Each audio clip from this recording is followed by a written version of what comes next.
Back in November, a brand new trailer for Project Overkill dropped at GStar 2022, one of the biggest gaming industries show in Korea. This is my most anticipated game. It is essentially Dungeon Fighter's online successor, a game known for its stylish action combat and one of the most played and highest grossing games of all time, developed by Neople. Today I want to talk about Project Overkill and share what excites me and worries me from being a DFO veteran. Yo, what's good guys, Chewy here. Project Overkill. I've been following this game since it got announced. Reason being, I love Dungeon Fighter Online. I've been playing this game for years, possibly half of my life at this point. It is still one of the most fun and visceral action combat games I have ever played. It has over 60 wildly different classes with their own unique playstyle. The art style and visuals is still one of the best in the industry. I mentioned in the intro that DFO also became the highest grossing game of all time in 2022. This game is a powerhouse, but sadly it is slept on over here in the US. China and Korea loves DFO, and it has a solid player base over here in the US, although nowhere as big as it is in China. You might be familiar with Dungeon Fighter's IP. DnF Duel came out this year, and it was a decently popular fighting game created by Arc System Works using the DFO's IP.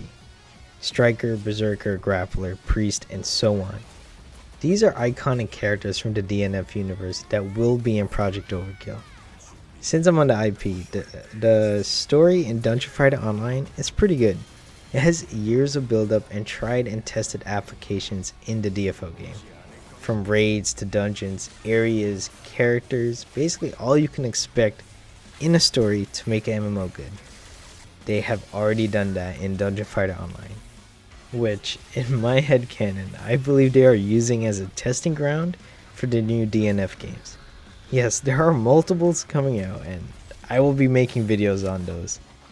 So like and subscribe to stay posted and help your boy out with this algorithm. DFO is a 10-year-old game, it's time for a successor at this point. Now the main reason I believe Project Overkill is a game that should be on people's radar is its stylish action combat and iconic class design. That is what Neople is honestly known for, and frankly speaking why most players love DFO so much. The combat is top tier in DFO, and I expect the combat to be even better in Project Overkill, being DFO's successor and all. In this trailer that's playing in the background, there are some glimpses of the combat, although it's not a lot and Project Overkill is still in development. The combat already looks really good. It's flashy, it's visceral, it's what we expect from Neople, and it is a requirement if a game is taking on the DFO's IP. You can expect stylish, addicting, diverse action gameplay in Project Overkill. If you've ever been a fan of the Devil May Cry series, Dragon's Nest, DFO, or even combat is one of your gaming pillars, I know Project Overkill will be a game you will enjoy. Like, come on, look at the trailer in the background. You can't tell me that gameplay does not pique your interest, at least a little bit. Okay, now that I shared the reasons I'm excited, that being Overkill is DFO's successor and the combat is top tier, I want to share two reasons I'm worried about Overkill. Number one being, I guess I just ripped the band-aid off. DFO is a pay-to-win game. Now, pay-to-win games are more accepted over in the Asian community. The culture would rather pay to get what they want now rather than spend the hours in getting what they want. Reason being, time is very valuable to the Asian gamer. They often have to pay per hour to play games. They have limited time frames to play games, and spending money on games isn't really looked down upon as it is in the US.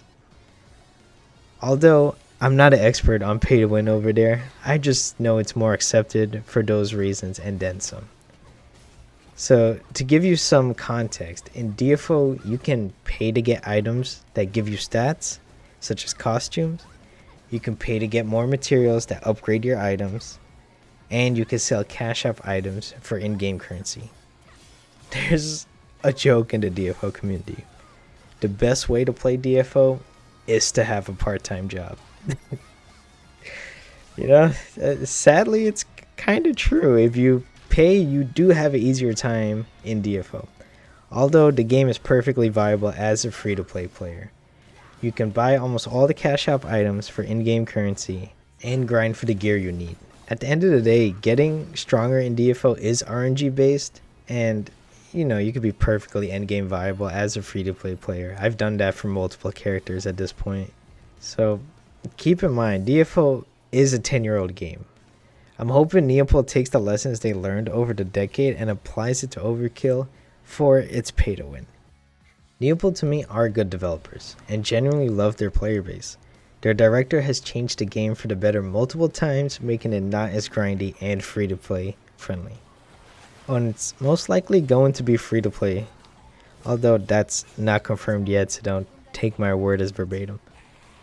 Now, the final reason I'm worried about Overkill is that it is designed for Windows and mobile. Where do I even start with this? We all know the stigma that comes behind a mobile game. It is disgustingly pay to win. Stamina mechanics, pop-ups every 2 seconds. There has been some good cross-platform games that did a decent job recently, like Genshin Impact, which frankly I believe is one of the main reasons they even started making Project Overkill, seeing the success of Genshin Impact. But even Genshin has its flaw. It has manipulative daily mission grinds, pay to win characters behind a gacha system with pretty low odds, and almost every cash flow avenue being leveraged, from battle passes to monthly subs to top ups, and it even has like FOMO mechanics. But before I even forget, let me play you this little clip here from the new trailer.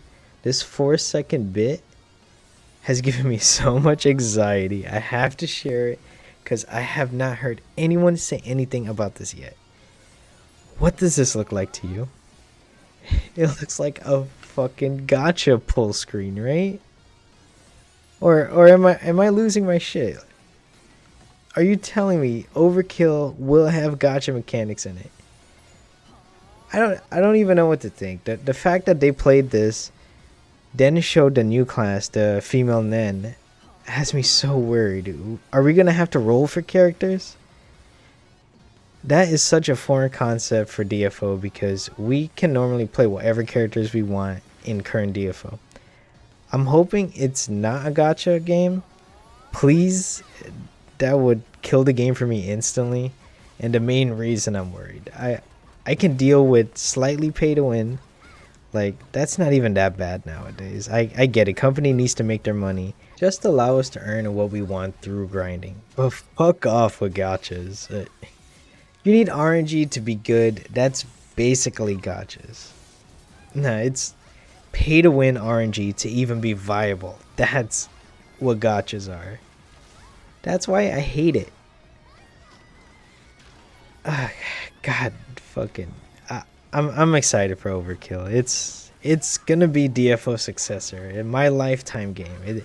It is my favorite game of all time. If there is pay to win, I have faith that Neople will be generous with its free to play community in mind. I'm fine with little things like monthly subs, battle passes, or even some gacha if it's obtainable in game at a fair rate. I just hope they don't kill one of the most anticipated games with dumb corporate greed pay to win.